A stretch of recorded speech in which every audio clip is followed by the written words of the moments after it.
Broadcasting from Nairobi, Mombasa, Kisumu, Nakuru, Eldoret, Nyeri, Malindi. We are worldwide on spicefm.co.ke. We are also live on KTN Home for the next 2 hours.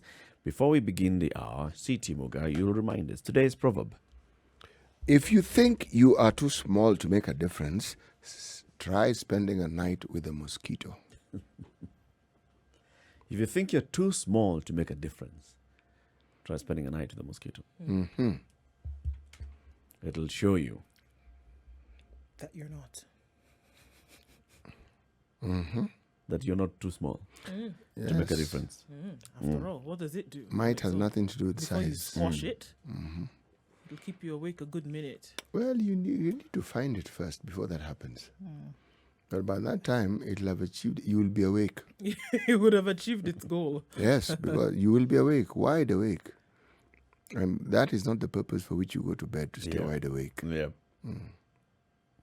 Hey, all right. Now let's talk about the Building Bridges initiative, right?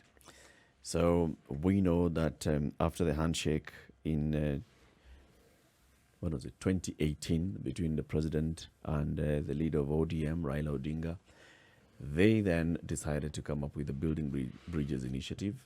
They set up a team. They asked the team to collect views from various stakeholders and come up with a report on what is it that needs to happen. They had a nine-point agenda, or what needs to happen to address the issues that are affecting the country, especially that we have this kind of issues every time we have an election. There's serious disagreement. There appears to be getting to a point where we almost want to break apart and then find a way out of it. But how can we resolve this? The committee produced a report, and we saw the report. And then after that, they went to validate that report and so fine-tune it. And that's when, just before the coronavirus happened, we had a series of BBI rallies that were taking place around the country. Started with the Kisii, we had Kakamega, we had Mombasa, we had Makueni, and they were going around the country, Meru. And with that, they were slowly even moving away from being issues discussing the BBI report and what people would want to discuss. They started becoming political battlegrounds. We're coming to say, these people are against us, they're against our thinking of BBI. And then the other group would come and say, those who are talking about this BBI, it's not about individuals and personalities, it's about the country, but not really discussing the issues of the country. At what point do you get to understand what BBI is all about?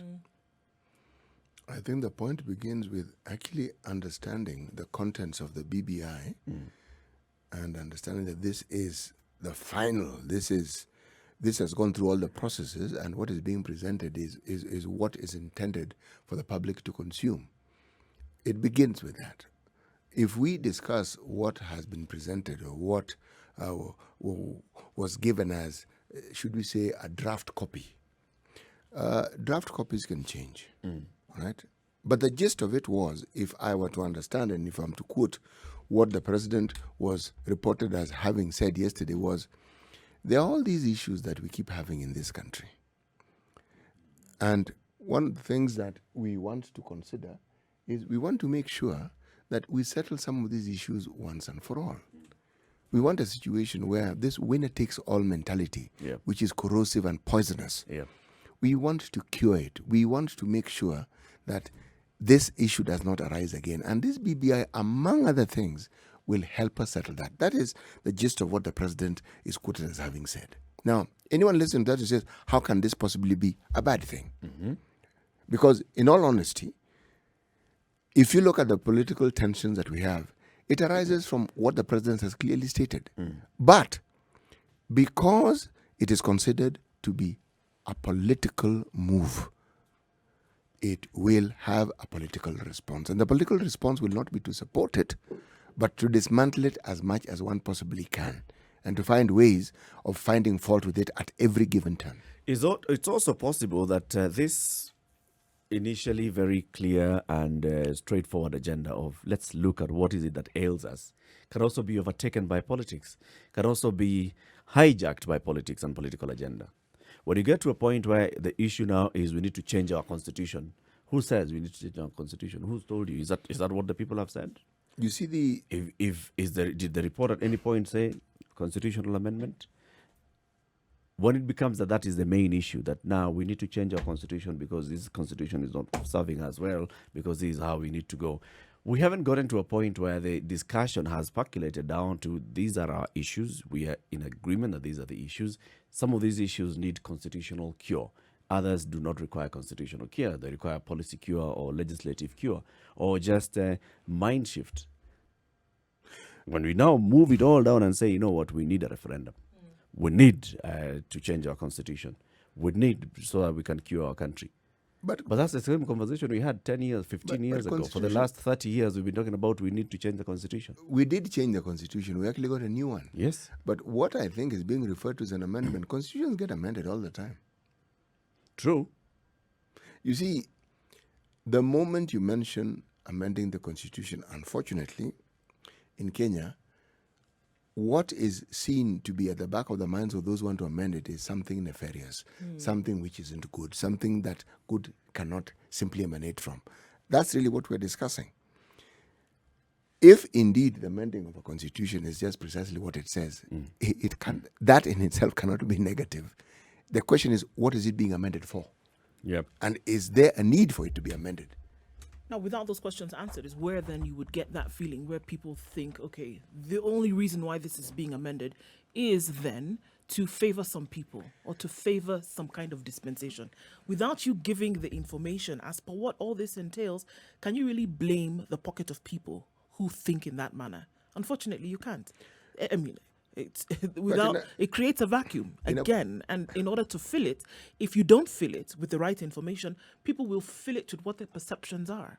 And this is what you have currently going on in this country. It's polarized right now, where certain people believe that BBI is to fulfill a certain agenda, and others feel that it is the thing that is going to take the country to the next level. Now, how do you change the minds on one side to the other if you don't give information? Even if you give information, there are those who will take a position which they will not move from. Remember, we're talking about political narratives, and political narratives serve a certain purpose, and those who are putting forward that narrative know exactly what it is that they hope to achieve. If it is, I want a political position, and I know that there is a document that proposes to bring about some changes, if I think that those changes don't favor me, how on earth do you think I'm going to say, I will not support that particular document. I won't support it, even if there is good in it. But if it doesn't suit my purposes, I will not support it. That's for the politicians. And then now there's the public who is expected to participate in accepting to the changes. True, Eric. But the public often tends to listen to the debate and what the politicians say. That's what gives them a cue as to which direction they can follow. Yeah. Yes. But also there's a point where then the public ought to have participated in that. So that From the very beginning. From the very beginning. Remember the issue of Wanjiko, and this is a political process. It was all because of that. Because some sections of the political class at that point felt that we don't need to involve everybody in creating a new constitution or in writing a constitution. And then there's the other side that felt that no, this needs to be a fully participatory process where everybody is involved. So now the balance strikes again. If it's about the people, have the people been widely consulted? Have the people completely and widely participated in this conversation and this discussion about what ails Kenya and what is the new Kenya that we want? What is the new Kenya that we want 100 years from today? Because that is what we were discussing. What is the new Kenya that we want to moving forward? How do we address what is currently not working and make it work? All of us. How do we build a nation? One of the things that the BBI report initially said is, you know what, we need to get to a point where we feel like we're building a nation. It's important to have that conversation at that point as well. Let's bring in somebody who has participated in this conversation as well, and this is the governor of Kisumu County, Professor Anyang Nyong'o. Thank you very much for joining us this morning. Good morning, Prof. Morning. Morning. How are you? Very well, thank you. Welcome to the Situation Room. Thank you. So, Prof, BBI, the report came out, it was launched, and then there was what was expected to be a validation process and a fine-tuning process. Rallies took place. Now we expect that the team has, because their term has ended, will be presenting its report very soon to the principals, the president and the leader of ODM, there's the debate, before even going to the politics of it, why is it that we need to have this conversation around the BBI, building bridges? Well, I think we must accept that we have problems in the nation. I think so. I don't think anybody would bury his head in the sand like the proverbial ostrich and pretend that we do not have problems we need to sort out in the nation. The BBI came out of about 10 or 15 issues that President Uhuru Kenyatta and Raila Odinga came up with when they sat down for several hours and discussed the differences among themselves, the differences that I imagined the Kenyan nation after the last election, and thought that it was time that, first of all, at their level, that they close ranks and submit their individual interests to the national concern and come up with a modus operandi of building a united, democratic, and developmental nation. And I think that those principles were not really challenged that they came out with. I think what was challenged was the idea that there needs to be a relook at the Constitution and make sure that there are constitutional safeguards to avoid some of the pitfalls we've had since the 2010 Constitution, which we believed, actually we still believe, is quite an advancement over what we had in the past.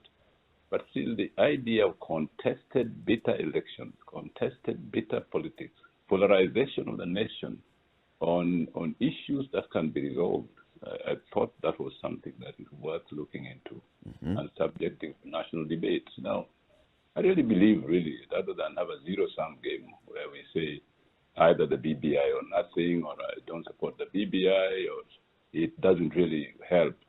I think the most important thing is after the validation process, let's see what the next document comes out and what it's proposing, and then debate it aside. But I really think that a priori rejection of the BBI just because it is proposed by Raila Odinga and President Uhuru Kenyatta initially is not really useful. Somebody has to propose something, especially if you're in a leadership position. You have to propose something, like they already proposed the Arusha Declaration.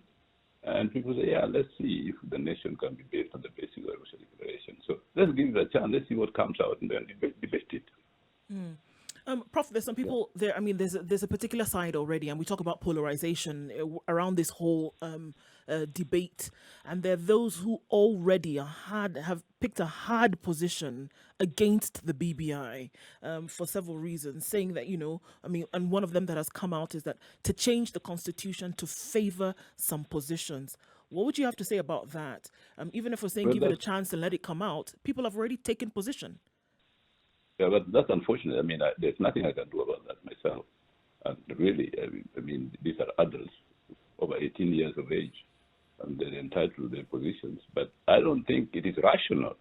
I mean, just to take a position and say, I stand here, I don't move, no matter what proposals are made, to me, it's rather, that's what I said, is a zero-sum game. It doesn't really help in any kind of national discourse, or any other form of discourse for that matter. Prof, when you talk about, and you've raised it very well, you've talked about every time we have an electoral cycle, then we get into this point of serious polarization of the country. If you look at the Constitution of Kenya 2010, and you participated very well in pushing for the Constitution, in the journey towards that new Constitution, looking at the Constitution, is there anything in the Constitution that then could be said is a weak point that allows for this polarization to take place? Yeah, if you look at the series of articles I wrote in both the Standard and the Star, and I published a book last year in October called Presidential or Parliamentary Democracy, Choices to be Made. I outlined very clearly some of the choices that we can make to make sure that we avoid these polarizing elections and these elections that lead to national divisions that sometimes look incurable. In that book, I propose very clearly, and I'm not saying that people must take lock, stock, and barrel what I say, but what I'm saying is that in the kind of society we live in, a society with cultural differences which are natural, a society where there's a very uneven development since independence, a society where we have developed dogmatic positions on political points which are polarizing. It is rather difficult to expect a presidential system to deal with those issues effectively, because presidential election again are zero something, either I win or you lose, and sometimes when the institutions that manage elections, like the Independent Election Boundaries Commission, let's leave alone the word independent. Let's just say that Election and Boundaries Commission, because its independence is quite often questionable. Now, in that kind of society, when you have an election that leads to a zero-sum decision that only one person is elected president, and they has enormous, or she has enormous powers, you expect people to be very resentful, especially when the Electoral Commission itself doesn't do a good job. And you can't ascertain that an Electoral Commission will do a good job, given what we have had in the past since independence, the last 50 or so years. So we must have a system which gives room to much more diverse pluralism in the choice of leadership, so that there's an attempt to develop a consensus at the national level, so that after the election you don't have a winner-take-all situation. And that is real. You cannot pretend it is not there. All kinds of presidential system face it. Even in the U.S., you saw it during the last election. They found that this winner-take-all, really, that is demonstrated by the Electoral College more than the popular vote, it's not good for them. They begin questioning the logic of having an Electoral College, especially in a world where information is now very versatile with the social media. You can't pretend we don't live in this world. We must take these things into account and debate our future based on the reality. So if the BBI can offer us the opportunity to debate these things agnostically, without taking a kind of rigid position a priori, it will help us. It would seem that if we're looking at the country being able to get kind of this balm or this treatment for what has plagued it in the past, when you talk about contested bitter elections, when you talk about issues that can actually be resolved, and this would be an avenue for such, it would seem then that it would be something that the general populace would need to understand. And having been initiated into this from the very beginning, it would seem that many Kenyans just don't know what this BBI is, beyond a tool that is being passed about between two dissenting sides. How then should have people been made of the process, been made aware of the process? That's a very elite position, by the way. Elite people seem to make a statement that the people don't understand. I'm telling you, the people understand more than you think. I mean, I listen to FM stations in my own county, in my own language, people debating this. And people are very aware of the issue, by the way. And the people say, bring that document. Let us see what it looks now. After we listen to the rallies, after we argued with our politicians in the villages, after we argued with the trade unionists and so on, they are not that idiotic, This idea that the people don't understand what this is being posed in the people is a very elitist political position that elites take from a very ivory tower positions, I think the issue really is not about people understanding, is whether people's views have been taken directly. Remember, even the time when you were among the people who were pushing for Wanjiku-driven process rather than a politician-driven process, is because of the understanding that Wanjiku knows what Wanjiku needs. And Wanjiku knows what Wanjiku wants. So has Wanjiku participated extensively in this particular process, the BBI process? You're assuming that I accept that philosophy of Wanjiku. Politics don't take that place that way. There's not a typical Wanjiku, by the way. We have people. You can either have a popular process, or a people-based process. In other words, you discuss, you subject it to public discourse. Public discourse means that every individual has an opportunity to listen and to say something, And saying something, it's not saying a chorus. It's not saying in a kind of a Tower of Babel. It's said by creating institutions where people can express their ideas. And that is good. Those are the things called pressure groups, interest groups, societies, And when people come into those kinds of settings, they have a kind of environment where they can express and exchange ideas. But this idea, there's a kind of an anomalous Wanjiku somewhere in public which says they are his or her mind doesn't exist in any society anyway. So that coming back into those, the pressure groups, the small groups where people come and they express their views, are those the ones that would say have driven this BBI process? Because if you look at, for example, the CKRC process, it considered some of those. There were those public hearings where now the small groups would come and present their views. And then even in the validation process, the small groups would go and present their views. In the validation process, we've seen it was mostly politician-driven. That's not true, because here in Kisumu, I know that they were sitting in a hotel here, and various groups were going there to express their views. I was the last as the governor to go and express my views there, because really you don't expect the governor to come first. I said, no, listen to the people first. You call me when you're finished. And you should ask the BBI people for their report. Let them give you a list of groups that presented their views, a list of groups that sent their views. I hope you sent yours, or from Standard Group if you are concerned. I mean, don't also just sit in your office and wait. I mean, if you are a participating citizen, you should be aggressive. Don't wait to be approached. Politics is not a wedding party, you know. Professor, many of the solutions that the BBI is allegedly proposing to bring about are considered to be of a political nature. In your view, what are some of the economic benefits that the BBI would bring about?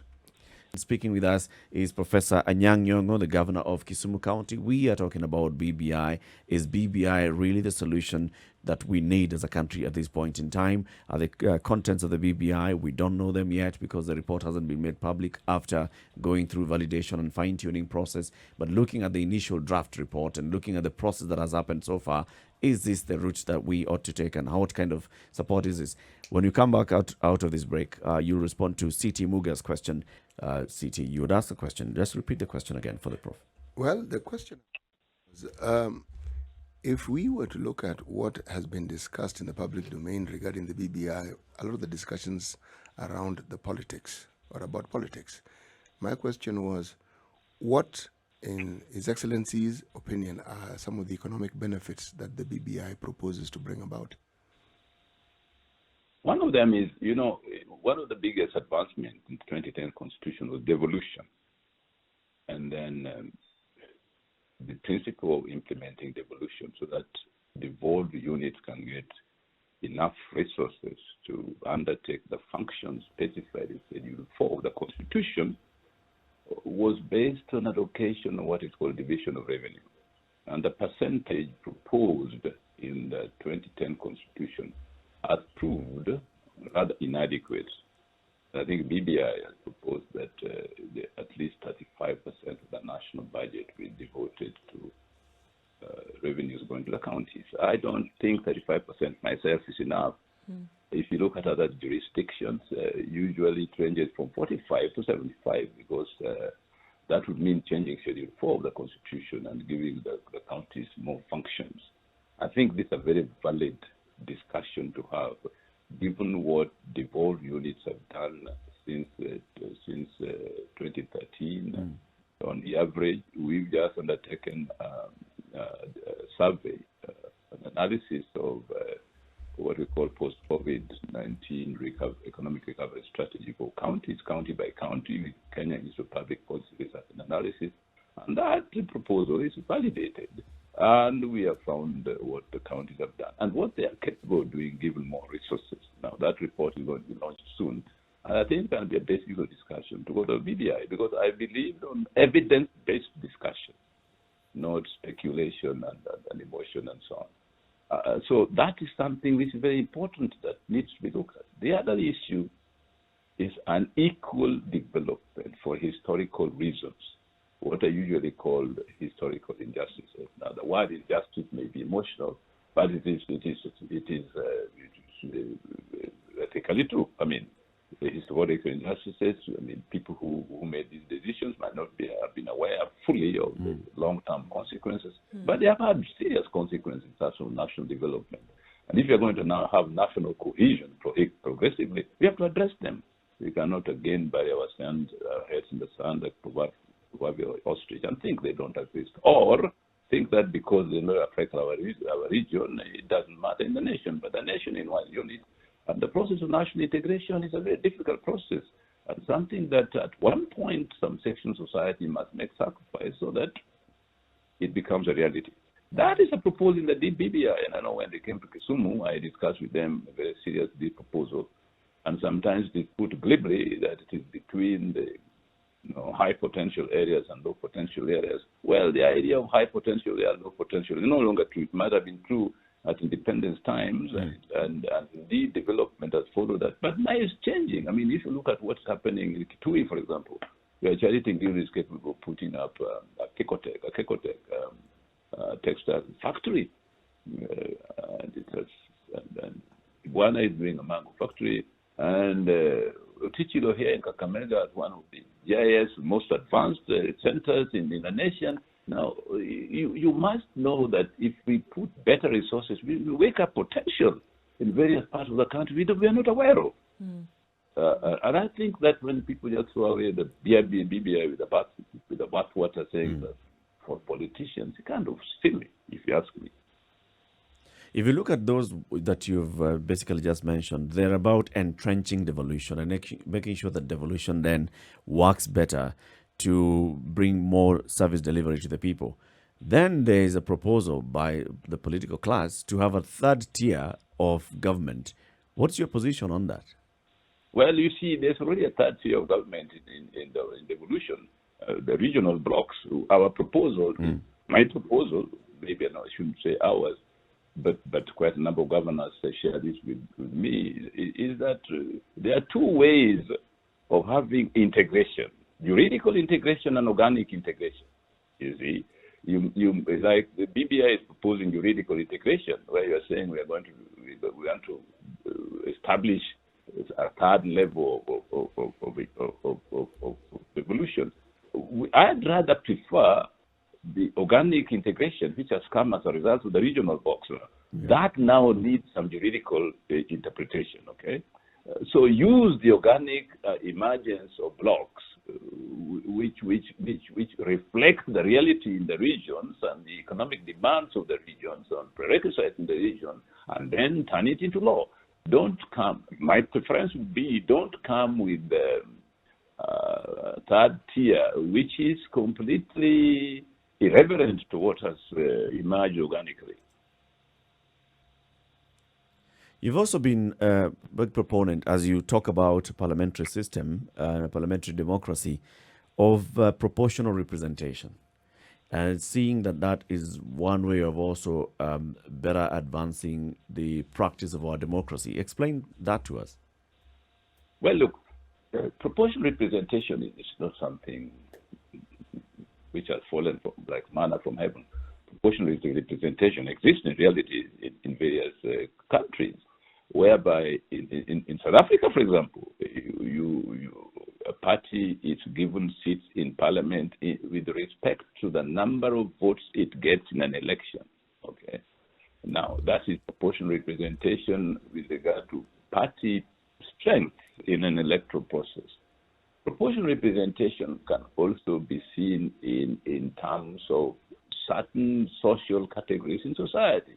I mean, women voters are making a very important point that, look, we are the majority of voters, okay, or we have a significant vote power in the nation that should be recognized as part of the political process. Now, you may decide in your constitution that, look, in order to reflect the demographic reality in our nation, we must apportion certain representation at various levels of government to women. How that is done will depend on how you want to do it. It can be done through party processes, which is the best, by the way, or what we are doing now, you just have votes counted and then you give women some. That is, to me, like a Christmas party present. But I think you use a much more political process like voter representation, and then look at women, the number of seats they need in the county assemblies or they deserve in county assemblies and parliament and so on.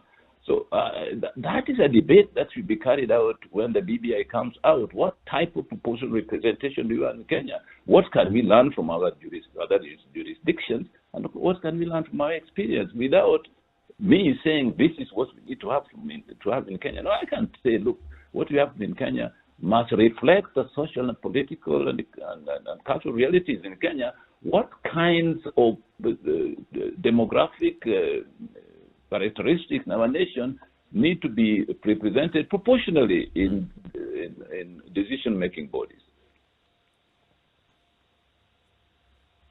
Professor, you were part of a very integral part of the group of eminent Kenyans who spearheaded what then became our new constitution.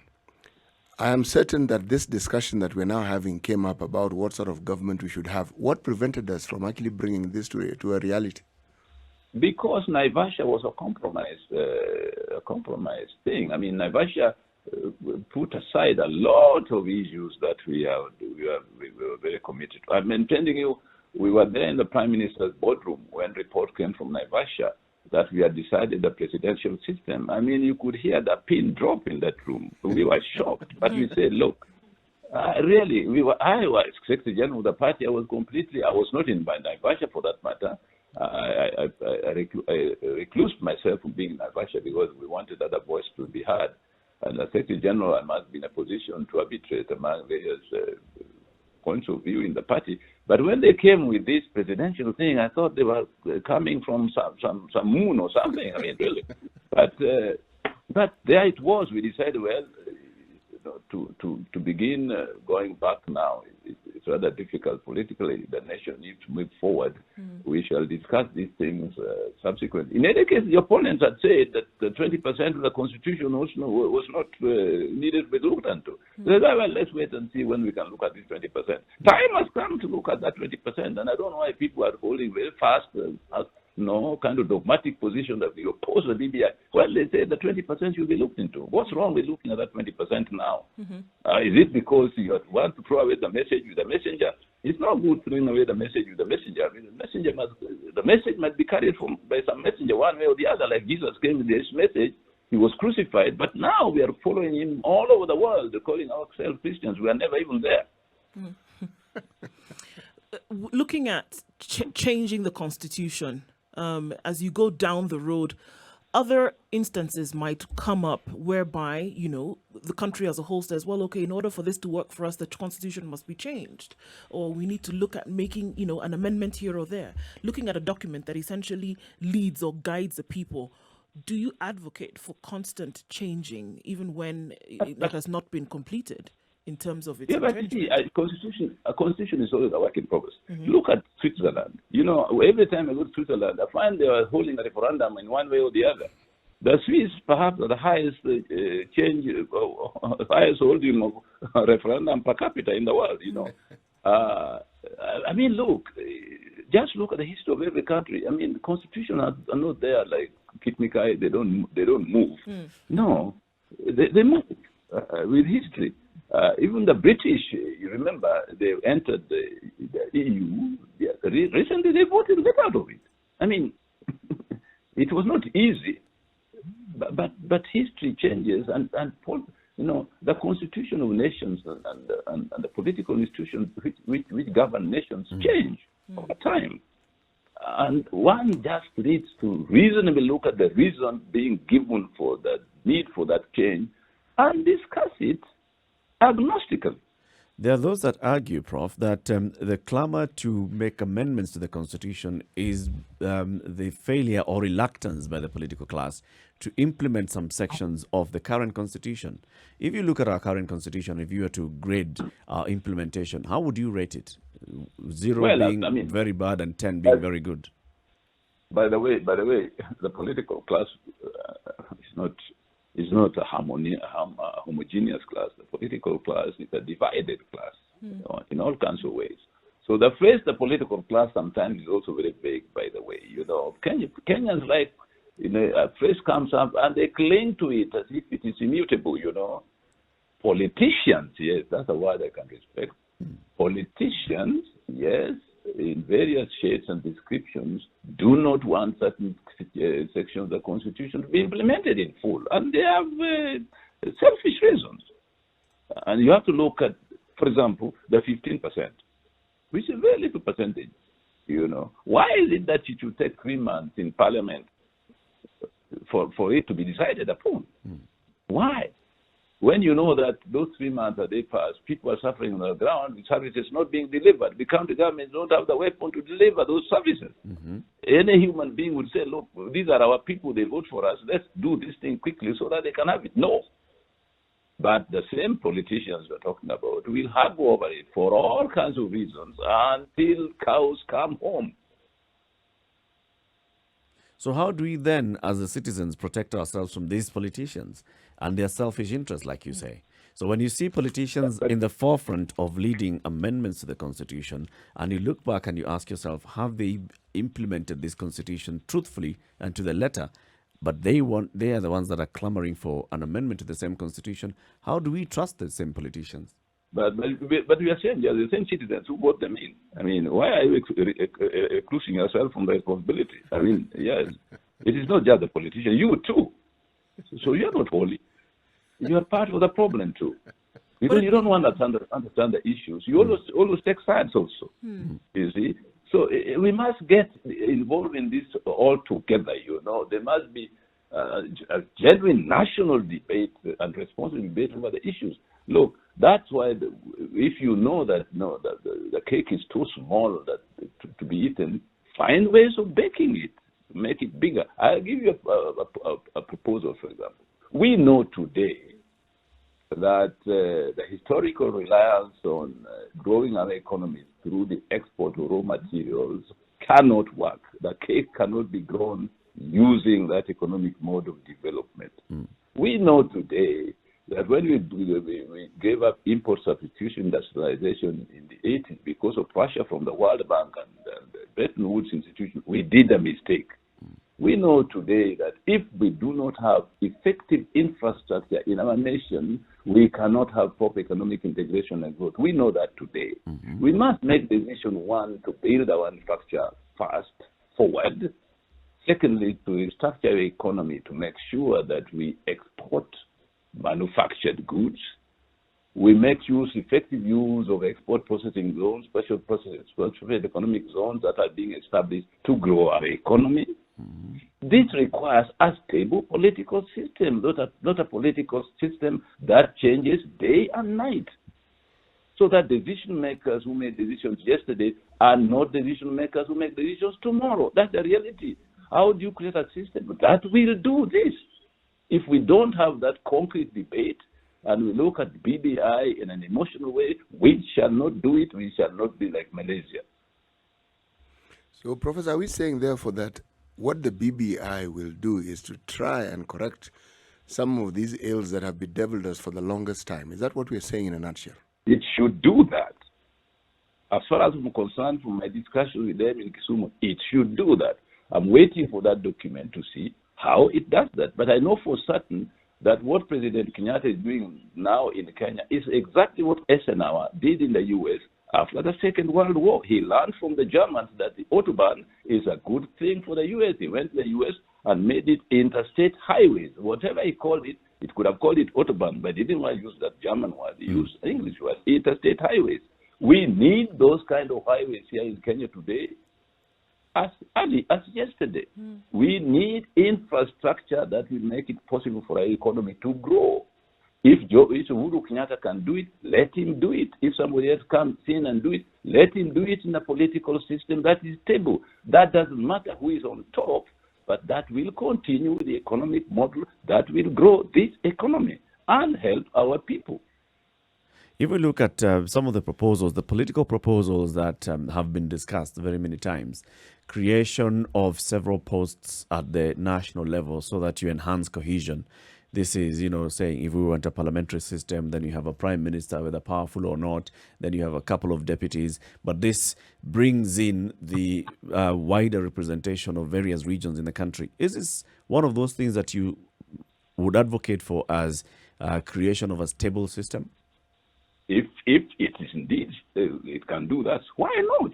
I mean, why did the French have a president and a prime minister? Why did the British decide to retain feudalism in terms of the Queen, though they were a democratic state? Why? If you look, just read Shakespearean plays. You know, the idea of democracy occurred to Shakespeare 400 years before democracy came. But Shakespeare was at the same time a loving citizen of feudalism, because he saw feudalism in Britain, not the feudal economic system, the political feudalism, maintaining the kingship as a unitary factor for the British people. And so, contrary to what you may think, Britain is a parliamentary democracy, but with a queen. If you went and told the British abolish the queenship, they would say no. It's a center of cohesion of the British people. So we must find out where our center of cohesion is going to be when we have been lacking this cohesion since independence. If we cannot hold that debate, we are foolish. Come up with your proposal. What is going to be the center of cohesion of this nation? My proposal was that we have a parliamentary system. That proposal of mine doesn't seem to be acceptable. I'm not God. So if another proposal can come which will create national cohesion, I'll be happy. Because I want national cohesion that will make economic policies be stable over time. Development does not take place in 2 or 3 years. Just read David Landay's book, Development or Industrialization in the Western World. Do you think then And it is, by the way, the I'm- version of that book, as you say that, then I must ask you, then is economic development then a prerequisite then for political stability as we look at it in this country, and based on the things that you've said now, and then now putting together with the BBI and the proposals that are being made, is it necessary for any country then that wants to move forward to achieve then this economic development before you then start to look at political stability? No. It's not a linear process, by the way. It's not a linear process. First economic development, then the democracy. No. It doesn't happen like that. You only need to read the latest book by 2 Harvard professors, The Wealth and Poverty of Nations, Why Some Are So Poor and Some Are So Rich. And you realize that it's not a linear process. They occur concurrently, by the way. One reinforces the other. Prof, as we come to the conclusion of this, and you're talking about, taking advantage of what we have, developing and going forward, Kisumu went and bid and is set to host an Pan-African conference next year. This is the Afri-Cities Conference. Tell us about that. Yeah, the Afri-Cities Conference, Afri-Cities, comes from the Union of African Local Government and Cities of Africa. That was established about 20 years ago. Afri-Cities were held in Nairobi in 2006, and since then it has been held in various African capitals. This is now the 9th edition, as they call it, the one in Kisumu. In other words, it has been held 8 times before every 3 years, and this time we held one in Marrakesh 2018, I think. And now we are going to hold this one in Kisumu in November 2021. When we were in Marrakesh, the discussion was that, look, so far, Afri-Cities conferences have been held in major African cities, the capitals, Johannesburg, Nairobi, Cairo, and so on. This time, we should hold it in what I call intermediary cities, cities that are coming up, maybe about 1.5 million people, 2 million people, 3 million people, but cities which in the next 50 years will have 15 or 20 million people, like Lagos and all. These are the future metropolises, big metropolis in Africa. Let's have Afri-Cities this time in a city like that. Let's see what the problems of urbanization that face those cities. Let us make sure that these cities don't catch the Bombay flu. You know, the Bombay flu is when Bombay grew very big and then they realized they wanted subways and so on. It was very difficult to build the subways because people had built houses and shops everywhere. So it becomes very expensive. So if, let's say, infrastructure and transport is needed for the growth of cities, let us discuss in these intermediate cities and come with an understanding of how these cities can avoid some of the problems that big cities have in Africa today. That's why we're having this Afri-Cities in Kisumu in November 2021. and the theme is the future of African city, discussing various aspects of development of these future African cities like Kisumu. Now, if you come to Kisumu, you'll find that we are very busy trying to improve our infrastructure. We are very busy trying to attract investment in the hospitality industry, because we shall need hotels, Airbnbs, and so on. So if you have some money, put it in Kisumu today so that you can reap the benefits of our cities. And we shall invite not only all our county governments, but we shall also invite traditional rulers like Nabongo Mumia and Mcheke and so on, because those are forms of local government in cultural life in our society. Asante Sana, thank you very much for speaking to us today. And as we wait for this report by the BBI task force to be handed over to the two principals and then it's then shared publicly, what would you like to see, or what would you like to tell people as they wait for this report? I think me, as me is bad English. I would say the following: that Kenyans should embrace this report and debate it. Let me repeat again: debate it agnostically. What do you mean by agnostically? Debate it without taking solid positions a priori beforehand, with an open mind, and see whether this report cannot be totally useless. But I don't believe it that serious people like those put in the BBI team, like my friend Adam Solon, they can spend all the time meeting people and then come with a silly document. I don't think so. I mean, that would be a tragedy. So let us see what it proposes that is good. It may not be good totally, but let us come with reason why we reject certain parts of it. And let's see how we build our nation with some amount of national consensus as we go forward. Thank you very much. Professor Anyang Nyong'o is the governor of Kisumu County, speaking to us about the BBI and also has told us about the Afro-Cities Conference that's going to be hosted in Kisumu City next year. Governor, we wish you a great day and thank you very much for speaking to us. Thank you very much for bringing me into this wonderful program. Thank you. Have a good day. Thank you Thank very you. much.